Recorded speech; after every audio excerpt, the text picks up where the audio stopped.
directrice des affaires sociales de l'ANIA, l'Association nationale des industries alimentaires. Pendant la crise, les consommateurs ont découvert, ou plutôt redécouvert, l'importance de l'alimentation et puis l'importance de ceux qui font l'alimentation des Français. Pour recontextualiser, le secteur agroalimentaire, c'est plus de 17 000 entreprises partout sur le territoire, avec 98% de TPE-PME. C'est aussi 180 milliards d'euros de chiffre d'affaires et puis 430 000 salariés qui s'engagent à nourrir quotidiennement les hommes. L'agroalimentaire joue un rôle clé dans l'aménagement de la vitalité du territoire puisqu'il transforme 70% de la production agricole française. Concernant la crise sanitaire que nous vivons actuellement, le secteur agroalimentaire est complètement engagé dans la relance et il est engagé pour une alimentation durable, de qualité pour tous, pour la transition écologique et en faveur de l'emploi. Le secteur agroalimentaire, c'est d'abord un secteur d'innovation. Alors effectivement, il le recrute parce qu'en fait, il se renouvelle constamment. Le secteur est en transformation, tant au niveau de la production qu'au niveau des comportements de consommateurs, qui engendrent une forte transformation des métiers et qui du coup nécessitent de développer des compétences. D'après un baromètre établi par l'ANIA en novembre 2020, auprès d'un échantillon de 400 entreprises, 70% d'entre elles déclarent actuellement avoir des projets d'investissement. Par ailleurs, ce secteur offre également de nombreuses opportunités, puisqu'il est un secteur d'avenir, puisqu'en transformation. Et outre les nombreux emplois à pourvoir dès maintenant, et puis aussi dans le futur, le secteur offre des évolutions internes et veut renforcer la mobilité professionnelle, qui constitue aussi un véritable ascenseur social.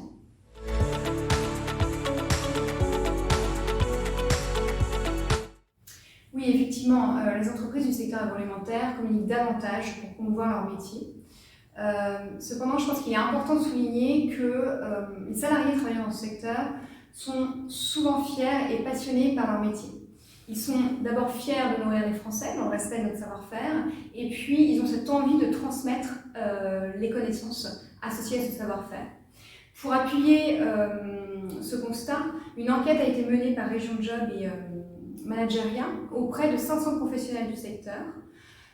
Et cette enquête démontre que 89% des professionnels de l'agroalimentaire sont fiers de travailler dans ce secteur, 54% citent l'innovation comme la valeur qui représente le secteur agroalimentaire, 79% déclarent se réaliser professionnellement et 76% s'y réaliser personnellement. Donc on a un véritable épanouissement.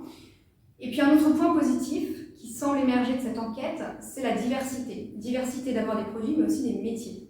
Le secteur agroalimentaire, vous pourrez y retrouver à la fois des grandes entreprises, mais aussi des startups de la food tech, et puis en passant par la PME familiale qui offre de nombreuses opportunités à tout professionnel qui souhaite innover.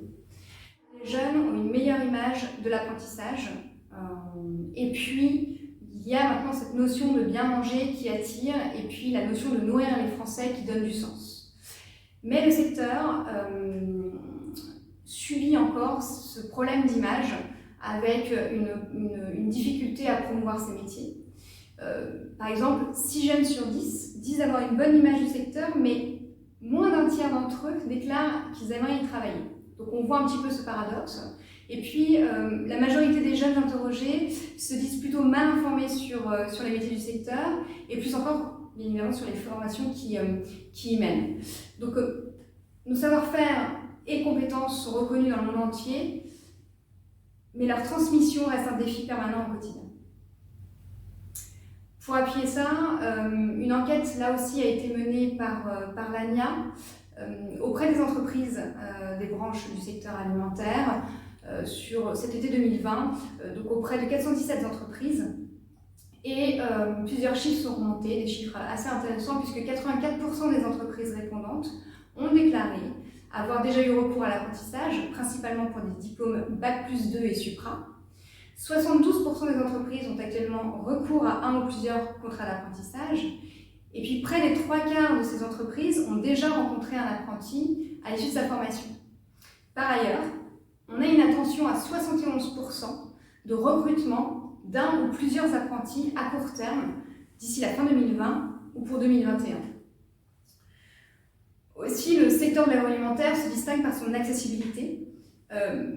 Comme on le voyait via l'apprentissage, Bac+2 et Supra, mais aussi à tous les niveaux de formation, c'est-à-dire que sans même avoir de formation initiale, les entreprises du secteur de l'agroalimentaire sont prêtes à former les jeunes et leur faire acquérir des compétences.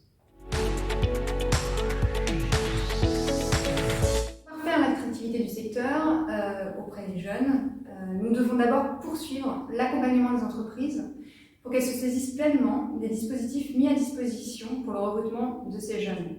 Aussi, il nous faut communiquer davantage sur les métiers et les opportunités qu'offrent les entreprises du secteur de l'agroalimentaire. Par exemple, mieux informer sur les formations. Accentuer les informations aussi auprès des jeunes qui sont en pleine orientation.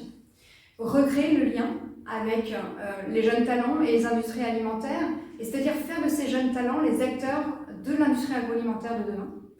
Et enfin, promouvoir les engagements durables de nos industries, par exemple au niveau du respect de l'environnement, leur impact sociétal, le respect des êtres humains ou encore cette fameuse répartition de la valeur sur toute la chaîne de fabrication des produits. Au niveau des actions menées, on a plusieurs actions qui ont été menées et qui sont en cours.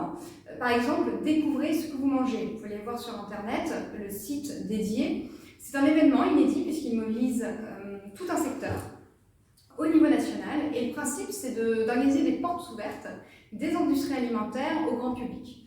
Alors, la première édition a eu lieu l'année dernière, en 2019, sur 3 jours, du 7 au 9 novembre. 120 sites de production ont ouvert leurs portes. Et l'objectif était de proposer une immersion au cœur des sites de production pour informer le grand public sur la fabrication de produits, les ingrédients utilisés et échanger sur les engagements en matière de qualité, d'environnement, et puis communiquer sur l'ambition des entreprises pour l'alimentation de demain. Un autre type d'action, par exemple, un partenariat avec Pôle emploi, l'objectif était de proposer des visites d'industrie alimentaire aux demandeurs d'emploi, à la fois des demandeurs d'emploi qualifiés, d'autres non qualifiés mais intéressés par le secteur agroalimentaire, et puis aussi un public plus éloigné de l'emploi. Pour leur faire découvrir les métiers du secteur et puis aussi pour communiquer sur les offres, les postes à pourvoir. Un autre outil, le portail alimétier.com, qui a été mis en place fin 2013, qui a pour but de recenser, présenter, informer sur les métiers et les formations dans l'agroalimentaire. Et enfin, différentes actions tout au long de l'année en temps normal, au travers de forums, de salons, pour informer les jeunes sur la réalité et les opportunités dans l'agroalimentaire.